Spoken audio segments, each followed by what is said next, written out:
Prihatin karena masih banyak warga yang kurang mampu enggan berobat karena tak memiliki uang, membuat Ferry Hana, seorang dokter asal Bantul, Yogyakarta, mendedikasikan hidupnya untuk mengobati kaum duafa. Simak kisahnya dalam sosok berikut.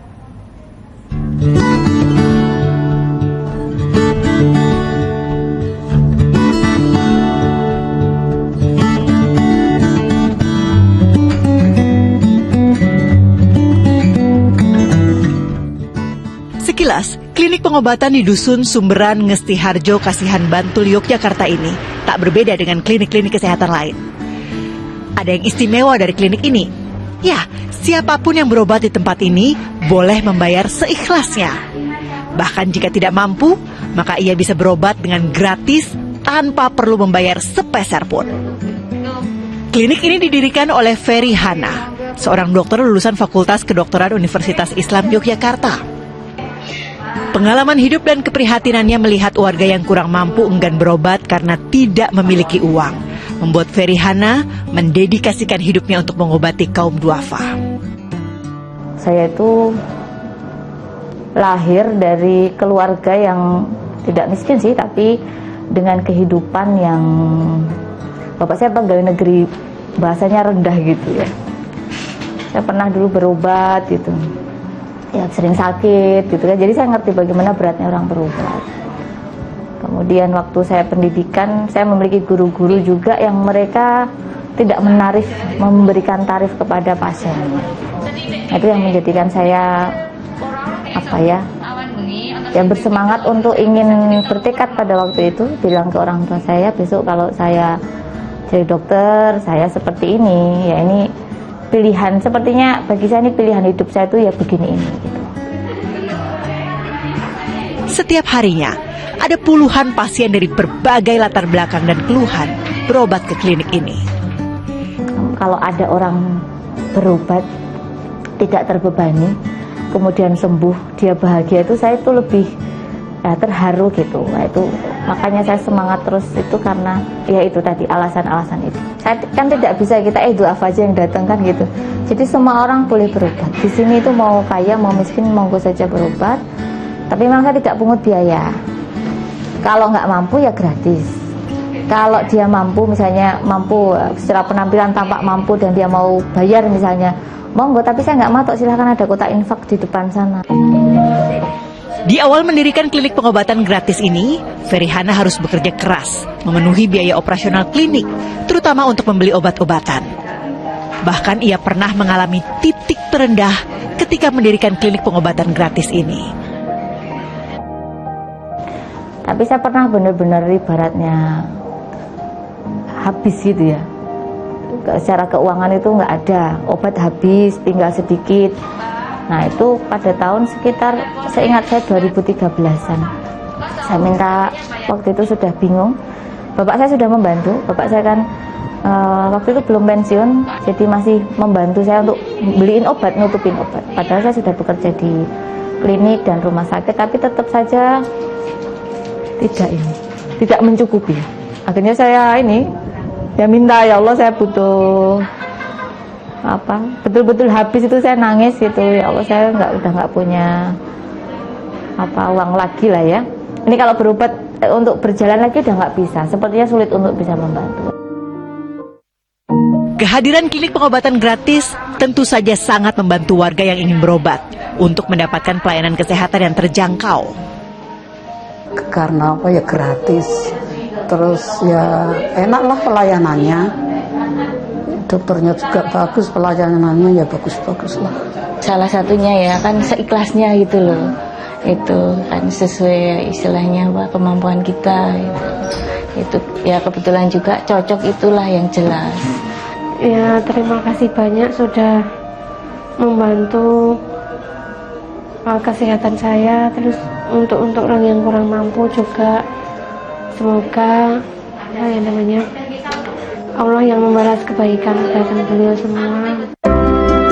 Kegiatan pelayanan kesehatan gratis Ferry Hana tidak hanya berjalan di klinik saja.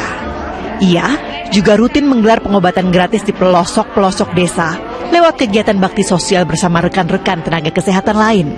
Bahkan sejak 2012 itu saya sudah keliling untuk ke pengobatan di pelosok-pelosok itu, di orang-orang. Jadi di pelosok itu kan untuk ke rumah sakit jauh, ya kan, kesehatan ya beda ya, namanya pelosok dengan kota. Jadi saya lebih menikmati untuk datang ke pelosok-pelosok, mau di daerah Gunung Kidul, Kulon Progo, bersama teman-teman. Kalau itu saya bersama teman-teman, kadang ada undangan juga gitu ya. Kalau sekarang ya lebih, ini tahun-tahun ini lebih berusaha dirutinkan untuk pengobatan gratis dalam arti massal, bakti sosial, pengobatan massal gitu, atau misalnya penyuluhan. Nah itu saya lakukan ya gratis, dengan sekalian membagi, memeriksa, memberikan pengobatan sekalian. Kalau memang ada duafa yang perlu kita sanuni sekalian. Tidak ada kata menyerah. Dengan kerja keras dan berserah sepenuhnya kepada Allah, Ferihana mampu melalui segala rintangan untuk tetap mempertahankan klinik gratisnya. Untuk menopang kegiatan sosialnya, Ferihana kemudian merintis usaha klinik kecantikan dan berbagai usaha lain. Ia berusaha mandiri dengan tidak menerima donasi dalam bentuk apapun dari siapapun. Jadi tadi saya sampaikan saya pernah mengalami habis bis gitu. Kalau dulu awalnya berdasarkan saya bekerja di rumah sakit, saya bekerja di klinik gitu. Kemudian setelah 2013 itu kan saya memang berdoa, ya Allah saya butuh tambahan biaya lah gitu ya, kucuran dana dari Allah gitu. Akhirnya saya dapat bisnis, saya punya kemampuan pelatihan, punya kemampuan di kecantikan untuk facial dan meracik. Saya belajar meracik sama beberapa guru gitu, meracik skincare. Akhirnya saya tuh mulai dari itu. Jadi pasien dulu saya facial sendiri, produk saya racik sendiri, kemudian saya berikan ke pasien langsung, belum ada asisten. Sedikit demi sedikit akhirnya tambah besar. Nah, jadi ini kecantikan jadi bercabang-cabang, salon-salon gitu. Kemudian skincare yang tadinya racikan 1-2 jadi bisa banyak, bisa ribuan. Akhirnya saya pabrikkan. Nah itu bisnis-bisnis saya itu yang menopang. Ya 100% yang menopang hanya bisnis saya itu. Biru, tadi sudah merah. Jadi bukan tidak menghormati, justru dengan penuh hormat. Saya tuh menolak itu, ya berusaha untuk dengan kerendahan hati saya, bahwa saya tidak ingin ada unsur, misalnya saya akan menerima semua pihak, merangkul semua golongan. Jadi saya tidak ingin ada batasan-batasan, ada aturan-aturan yang tidak sesuai dengan idealisme saya. Saya orang yang senang jadi orangnya independen gitu. Jadi saya punya berapapun saya keluarkan, kan saya tidak bertanggung jawab kepada siapapun. Ya saya tanggung jawab sama Tuhan saya sendiri gitu. Seiring dengan perkembangan usaha klinik kecantikan dan usaha-usaha lainnya, semakin luas juga jangkauan pelayanan Ferihana bagi kaum duafa. Kini tak hanya klinik pengobatan gratis saja, Ferihana juga rutin membagikan sembako dan sarapan pagi setiap hari bagi para pencari rezeki di jalan-jalan seputaran kota Yogyakarta. Nah, saya berjanji pada waktu itu, semakin berjanji pada Allah, pada diri saya sendiri, dengan bertambahnya penghasilan, bertambahnya bisnis, saya juga pengen bertambahnya duafa yang saya santuni. Nah, setelah pandemi ini kan banyak orang susah. Nah, akhirnya saya bingung apalagi yang bisa saya lakukan.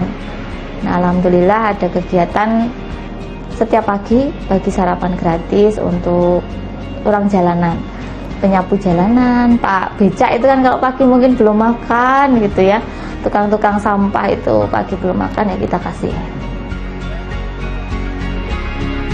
Baginya, kebahagiaan yang dirasakan orang-orang yang dibantu adalah kebahagiaannya juga. Dan untuk itu, ia selalu berusaha berbagi dengan sesama.